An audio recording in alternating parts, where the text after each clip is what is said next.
ఈరోజు మా చేను దగ్గర మేము పత్తి గింజలు పెట్టడం అయితే జరుగుతున్నది. సో వానలు పడ్డ సందర్భంగా మేము కూడా పత్తి గింజలు పెడుతున్నాం. మా ఊర్లో అందరు పెడుతున్నారు కాబట్టి ఇక మేము కూడా పెడుతున్నాము. సో ఈ సంవత్సరము పంటలు మంచిగా పండి వర్షాలు మంచిగా పడాలని చెప్పి కోరుకుంటున్నాము. సో రైతు బాధలు తెలిసేగా మీ అందరికీ, మనందరికీ తెలిసిందే అసలు మా ఇండియాలో రైతుల బాధ ఎలా అవుతుందో. సో ఇప్పటికే వాటిని ఎవరు ఉండలేరు. సో ఈసారైనా మంచిగా వర్షాలు పడి మంచి పంటలు పండాలని చెప్పి కోరుకుంటున్నా.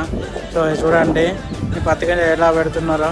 సో మా అమ్మలక్కలందరూ వచ్చి మా ఊర్లో వచ్చి పత్తి గింజలకి అయితే పెట్టడానికి సహాయం చేస్తున్నారు. సో చూడండి, మీరు చూస్తున్నారు కదా. సో మీరు కూడా పత్తి గింజలు ఇట్లా పెడుతున్నారా? మీ వేసవి పనులు స్టార్ట్ అయినాయా మరి? సో కామెంట్ చేయండి. సో రైతన్నకు ఒక్కసారైనా మనం సపోర్ట్ ఇవ్వాలి. సో ప్లీజ్ సబ్స్క్రైబ్ మా ఛానల్. సో జై రైతన్న. మీరందరూ ప్లీజ్ నా ఛానల్ మీరు సబ్స్క్రైబ్ చేసుకోండి.